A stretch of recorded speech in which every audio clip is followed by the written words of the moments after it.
안녕하십니까? 하나님의 경제 이야기 7번째 시간입니다. 오늘은 인플레이션 망령이라는 주제로 여러분과 대화를 나눠보겠습니다. 먼저 코로나 이야기입니다. 지난주 중순부터 신규 확진자가 5만 명씩 발생하고 있습니다. 일각에서는 이대로 가면 다음 달에는 무려 36만 명씩 발생할 수도 있다는 주장도 제기되고 있습니다. 미국이나 유럽에서는 포스트 코로나 시대를 준비하고 있습니다. 그래서 마스크 의무 착용 해제도 검토 중입니다. 미국 질병통제예방센터는 현 추세에 따라서 이 마스크 의무 착용 지침에 대한 작업을 준비하고 있다고 합니다. 우크라이나에서는 미국과 러시아의 기싸움이 고조되고 있죠. 지금 병력들이 속속 집결하고 있습니다. 푸틴은 우크라이나에 나토가 개입한다면 그것은 전쟁을 의미한다고 공포했고요. 그러나 서방과 타협점을 찾고 있는데 최선을 다하겠다고 또 한편으로는 유화적인 발언도 했습니다. 바이든은 우크라이나에 있는 미국인 철수를 명령했습니다. 미국은 또 다른 한편으로 베이징 올림픽이 지금 진행 중인 와중에도 중국 기관 33곳을 무더기 수출 통제를 했습니다. 부동산 이야기입니다. 미국인 중 4명 중 3명이 지금은 집 살 때가 아니라는 의견을 표했습니다. 페드의 금리 인상을 앞두고 미국 부동산 시장이 한풀 꺾였습니다. 69%나 지금은 매도하기 좋은 때라고 대답했고요. 대출 금리도 지금 이렇게 올랐기 때문에 미국 사람들이 집 사는 것을 부담스러워하고 있습니다. 우리나라 떨어지지 않던 강남도 집값이 하락했다는 통계가 나왔습니다. 부동산 플랫폼 직방의 월별 실거래가 집계에 따르면 전국 아파트값 작년 8월이 고점이라고 합니다. 이렇게 금리가 인상되고 또 여러 자산 가격이 떨어지고 있기 때문에 많은 사람들이 내 돈을 어떻게 지킬지 고심하고 있습니다. 레버리지를 줄이고 현금성 자산을 확보해야 된다는, 또한 자산과 부채 포트폴리오를 리밸런싱 해야 된다는 전문가들의 조언이 나오고 있습니다. 무리하게 돈을 빌린 사람들이 지금 이자가 높아져서 굉장히 힘들어하고 있습니다. 주택담보대출 고정금리가 일부는 5%대 후반까지 치솟았습니다. 미국 인플레이션이 굉장히 심합니다. 1월 소비자 물가 상승폭이 40년 만에 최대를 기록했습니다. 전년 동월 대비 미국 소비자 물가 지수 CPI라고 하는데요. 7.5%나 올랐습니다. 예상은 7.3%였습니다. 물가가 이렇게 높이 뛰었다는 소식에 당일날 미국 시장이 이렇게 하락했습니다. 대부분 다 붉은색이죠. 10일 당일날 S&P 500 주가 차트입니다. 하루 종일 1.81%나 내렸습니다. 나스닥 차트는 더 많이 내렸죠. 2.1% 하락했습니다. 인플레이션이 심하다는 발표에 당일날 2년물 국채금리가 급등했습니다. 10년물 국채금리도 당일날 많이 올랐죠. 우리나라도 물가가 굉장히 많이 뛰고 있습니다. 특별히 기름값이 많이 올랐죠. 2월 10일, 11일 우리나라 경제학 공동학술대회가 열렸는데요.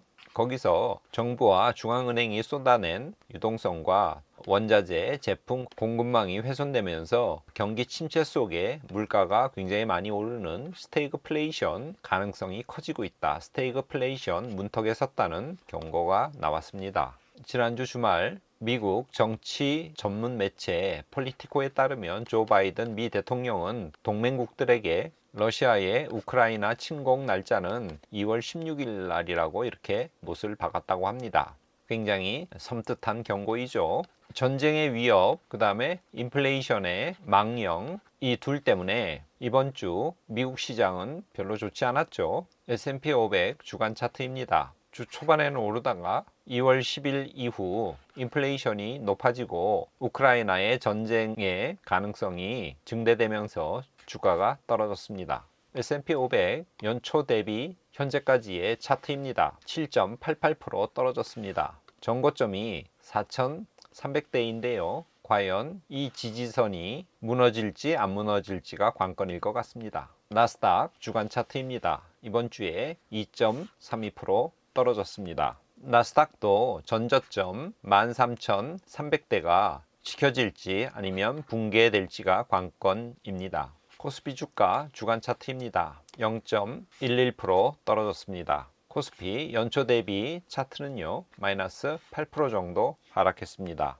비트코인 주가 이번 주에는 3.32% 하락했습니다. 비트코인 연초 대비로 보면요, 11.14% 하락했습니다. 그러나 비트코인은 전저점 35,000불에서는 현재 많이 올라온 상태입니다. 42,000불 정도에서 가격이 형성되어 있습니다. 주간 금 선물 차트입니다. 지난주에는 꽤 많이 올랐죠. 전쟁의 위협 그리고 인플레이션 해지로 금에 자금이 몰린 것 같습니다. 은도 비슷하게 올랐죠. 텍사스 원유 주간 차트입니다. 배럴당 93달러로 계속 고점을 유지하고 있습니다. 달러 인덱스 차트입니다. 지지난주에 굉장히 많이 하락한 다음에 별 변동 없이 가격이 형성되어 있습니다.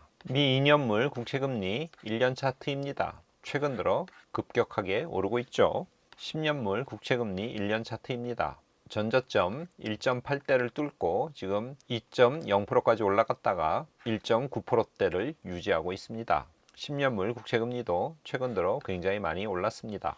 하나님의 경제 이야기, 인플레이션 망령 정리하겠습니다. 우리나라를 포함해서 세계 부동산 가격은 지금 정점을 찍은 것 아닌가 조심스럽게 추정해 볼 수 있을 것 같습니다. 미국 시간으로 10일 1월 소비자 물가 지수가 발표되었습니다. 그런데 이것이 40년 만에 최고치인 7.5% 수치가 나왔습니다. 인플레이션 우려가 현실화되면서 채권 금리가 상승했고 당일날 주식시장 굉장히 많이 하락했습니다.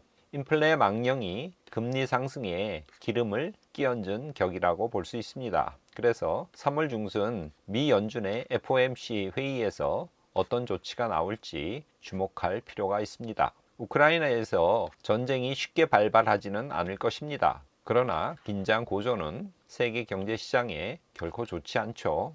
1월 하락에 따른 반등세가 1월 말부터 또 2월 초에 연출되려는 찰나에 10일 날 미국 1월 소비자 물가 지수가 발표되면서 인플레 망령과 또 이와 함께 우크라이나 지역의 긴장으로 세계 자산 시장이 많이 놀란 상태입니다. 하나님의 경제 이야기 7번째 시간을 마치면서 요한복음 5장 24절 말씀을 가져왔습니다. 읽어보겠습니다. 내가 진실로 진실로 너희에게 이르노니 내 말을 듣고 또 나 보내신 이를 믿는 자는 영생을 얻었고 심판에 이르지 아니하나니 사망에서 생명으로 옮겼느니라. 요한은 현재적인 구원이라는 측면을 강조하는 특징을 보입니다.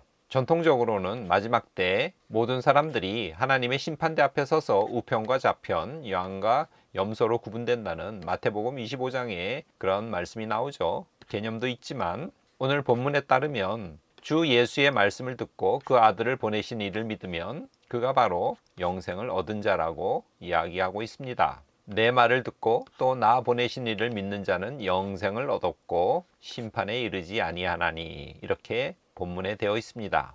우리가 바로 심판에 이르지 않고 사망에서 생명으로 옮겨진 그런 존재임을 잊지 마시고 이번 한 주도 이미 영생을 얻은 존재로서 담대하게 하루하루를 사시는 여러분이 되시기를 바랍니다. 오늘은 이것으로 마치겠습니다. 감사합니다.